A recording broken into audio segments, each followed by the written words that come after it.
YouTube ચેનલમાં સ્વાગત કરું છું મિત્રો। આઈ હોપ કે તમે બધા જ ખુશી મજામાં હશો, તાજામાં હશો, તંદુરસ્ત। આપણે બધા જ મિત્રો આજે જઈ રહ્યા છે કુતરા મંદિરે। તમને સાંભળવામાં થોડું આશ્ચર્ય થશે, પણ મિત્રો આ સાચી વાત છે। આપણે કુતરા મંદિરે જઈ રહીએ છીએ અને તેની બાજુમાં જાગબાઈ આઈ માતાજીનું મંદિર છે। ત્યાંનો શું ઇતિહાસ કરીશું મિત્રો, તો તમે બધા જ મિત્રો જોડાયેલા રહેજો વિડીયો સાથે, કે જેથી કરીને તમને બધાને પણ એ મંદિર વિશેની માહિતી મળે મિત્રો। અને જો તમે બધા જ મિત્રો મારા YouTube ચેનલ પર નવા હોય તો ચેનલ લાઈક, શેર અને સબસ્ક્રાઇબ કરવાનું ભૂલતા નહીં મિત્રો। તો ચાલો આપણે બધા જઈએ જાગબાઈ આઈ માતાજીના મંદિરે અને કુતરા મંદિરે।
તો મિત્રો આપણે બધા જ પહોંચી ગયા છે ગીર સોમનાથ જિલ્લાના કોડીનાર તાલુકાની અંદર આવેલું વડનગર ગામ, કે જ્યાંથી 1 કિલોમીટર દેવલપુર રોડ ઉપર અંદર જતા જે જાગબાઈ માતાજીનું અને કૂતરાનું મંદિર આવેલું છે। તો તમે મિત્રો સામે ઉપર ડુંગરા ઉપર જોઈ રહ્યા છો કે ડુંગરા ઉપર જે ધજા ફરકાય છે ત્યાં જાગબાઈ માતાજીનું અને કૂતરાનું મંદિર આવેલું છે મિત્રો।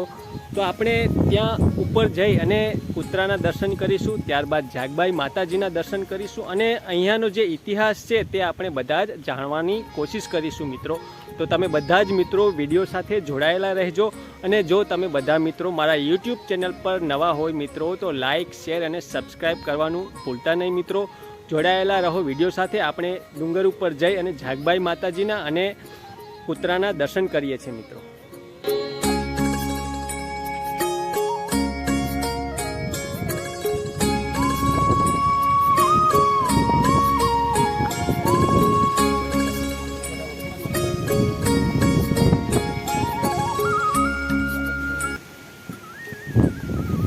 તો મિત્રો આપણે ડુંગર ઉપર ચડી ગયા છીએ। તમે જોઈ રહ્યા છો કે અહીંયા પર ડુંગર ઉપર ચડતા આપણી ડાબી બાજુએ ભગવાન શંકરનું સાનિધ્ય છે, શિવલિંગનું। તો મિત્રો અહીંયા પર ભગવાન શંકરની શિવલિંગનું સાનિધ્ય છે। તો આપણે અહીંયા દર્શન કરીએ અને ત્યારબાદ કૂતરા ડેરીના આપણે દર્શન કરીશું મિત્રો। તો મિત્રો તમે જોઈ રહ્યા છો કે અહીંયા પર ખૂબ જ વિશાળ અને ઐતિહાસિક જગ્યા છે। ડુંગર ઉપર આવેલું આ મંદિર છે મિત્રો, તમે જોઈ રહ્યા છો।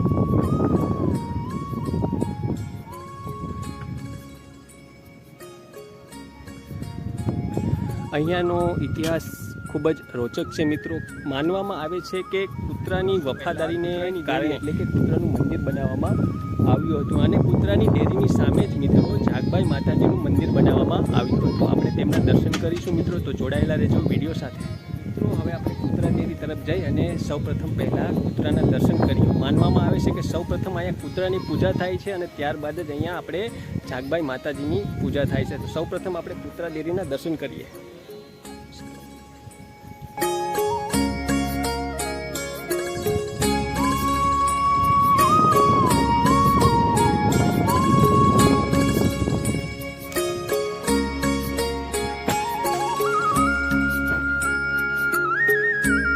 તમે જોઈ રહ્યા છો મિત્રો કે અહીંયા પર કૂતરા ડેરી કરીને લખેલું છે અને અહીંયા કૂતરાનું સાનિધ્ય છે મિત્રો।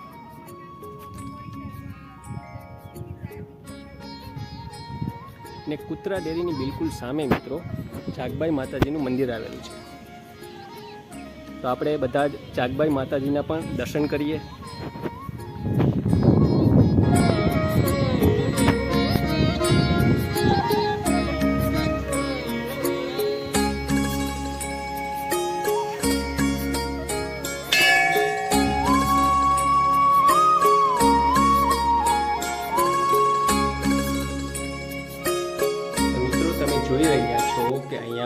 શ્રી જાગબાઈ માતાજીનું સાનિધ્ય આવેલું છે. ખૂબ જ સરસ મજાનું મિત્ર મંદિર છે અને અહીંયાનો ઇતિહાસ પણ ખૂબ રોચક છે. તો આપણે તે ઇતિહાસ પણ જાણીશું મિત્રો.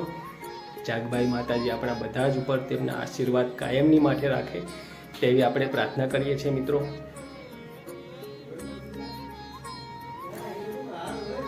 જય હનુમાનજી મહારાજ.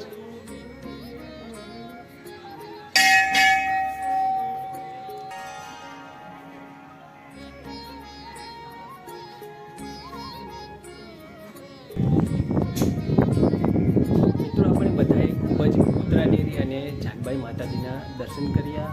મિત્રો તમે પણ ખૂબ જ અહીંયા આ જગ્યા ઉપર આવીને ખૂબ જ આનંદનો અનુભવ થશે, ખૂબ જ આશ્ચર્યચકિત રહી જશો. તો તમે પણ આ મંદિરની મિત્રો મુલાકાત લેજો. તમે જોઈ રહ્યા છો કે ચારો તરફ ડુંગરાની ઉપર કેવું સુંદરમય અને રહસ્યમય વાતાવરણ છે ને અહીંયા પર અસંખ્ય શ્રદ્ધાળુઓ દર્શનાર્થે આવે છે, માતાજીની માનતા રાખે છે. મિત્રો અહીંયા પર કોઈને કૂતરું કરડ્યું હોય તો અહીંયા પર જાગબાઈ માતાજીની માનતા રાખવામાં આવે છે અને અહીંયા જાગબાઈ માતાજીને ખીર, નિવેદ અને ચૂંદડી ચડાવવામાં આવે છે કે જેથી કરીને તેમને હડકવો ઉપડતો નથી. અને અહીંયા પર સૌપ્રથમ પહેલાં જ કૂતરાની પૂજા કરવામાં આવે છે અને ત્યારબાદ જ જાગબાઈ માતાજીની પૂજા કરવામાં આવે છે મિત્રો. તો મિત્રો આપણી સાથે અહીંયાના ગલાભાઈ છે, તેની પાસેથી આપણે અહીંયાનો જે ઇતિહાસ છે તે આપણે જાણીશું મિત્રો. તો ગલાભાઈ, તમે અમારા બધા જ શ્રદ્ધાળુઓ અને યાત્રાળુઓને જણાવો છો કે અહીંયાનો જે કાંઈ પણ ઇતિહાસ તમારી દ્રષ્ટિએ જે કાંઈ પણ હોય તે અમારા બધા જ શ્રદ્ધાળુઓને જણાવો. માતાજી અહીં તો માલ લેવા ગયા ગોળીનાર વાણીની દુકાને કે માતાજી ભાઈ એટલે પૈસા નહીં. એટલે માતાજી અહીંયા પેલા ચારણોના નેસડા હતા બરાબર, આ ડુંગર ઉપર. એટલે એક દિવસ માતાજી તેમના કૂતરાને લઈ અને કોડીનાર ઘરગથ્થુ સામાન લેવા ગયા અને તેમની પાસે પૂરતા પૈસા ન હતા બરાબર. એટલે વાણીએ પછી કહ્યું કે તમે કૂતરો અહીંયા અડાણે મૂકતા જાઓ, તમે પૈસા દઈ જાઓ એટલે પછી તમારું કૂતરું લઈ જાય. એટલે ત્યાંનો જે શેઠ હતો વાણિયા, એણે આ આપણે જાગબાઈ માતાજીને એવું કહ્યું કે તમે તમારી પાસે જે કાંઈ પણ પૈસા હોય એ આપતા જાઓ અને તમારો કૂતરો છે અહીંયા ગીરવી મૂકતા જાઓ. ત્યારબાદ તમારી પાસે જ્યારે પૈસા થાય એ પૈસા આપી અને તમારો કૂતરો છોડાવી જાજો બરાબર. ત્યારબાદ પછી વાણિયાના ઘરમાં ખાતર ભેગું બરાબર. એટલે વાણિયાના ઘરમાં ચોરોએ ખાતર પાડ્યું.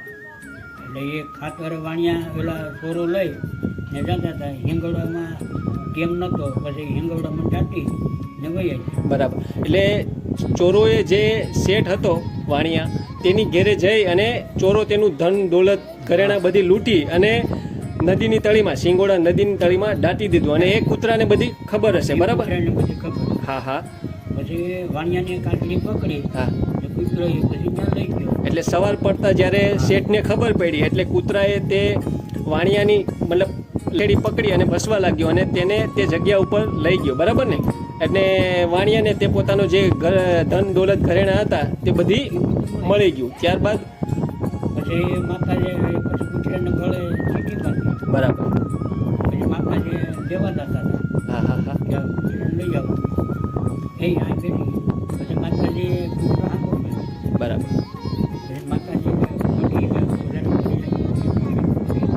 બરાબર બરાબર. એટલે જ્યારે કૂતરાને લઈ અને શેઠ જે જગ્યા ઉપર ગયા એટલે તેમને તેમના ઘરેણા અને સોના ચાંદી બધી મળી ગયું. એટલે શેઠે કૂતરાને ગળામાં ચિઠ્ઠી બાંધી દીધી અને લખ્યું કે ભાઈ તું હવે મારા કર્જામાંથી મુક્ત છે, તું તારે પાછી જગ્યાએ તારા જે જાગબાઈ માતાજીની છે ત્યાં તું વયો જા. અને જ્યારે કૂતરો અહીંયાથી જતો હતો ત્યારે જાગબાઈ માં તેમને સામે મળ્યા અને તેમને એમ થયું કે આ ત્યાં શેઠની પાસેથી ભાગીને અહીંયા આવે છે અને તેમણે તેને કંઈક શ્રાપ હરાપ દીધા. એટલે તે કૂતરો તે જ જગ્યાએ રામચરણ પામ્યો બરાબર.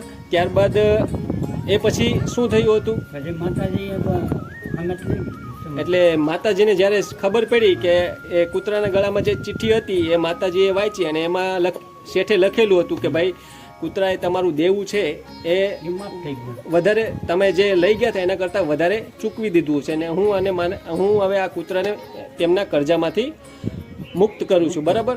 અને માતાજીએ આ વાંચી અને તે મતલબ અસંભામાં પડી ગયા અને તેને ધરતી માતાને પ્રાર્થના કરી અને એ જગ્યા ઉપર ધરતીમાં સમાઈ ગયા બરાબર ને બાપુ.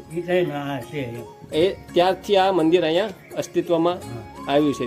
સૌપ્રથમ પહેલાં કૂતરાની પૂજા કરવામાં આવે છે અને ત્યારબાદ જ અહીંયા જાગબાઈ માતાજીની પૂજા કરવામાં આવે છે.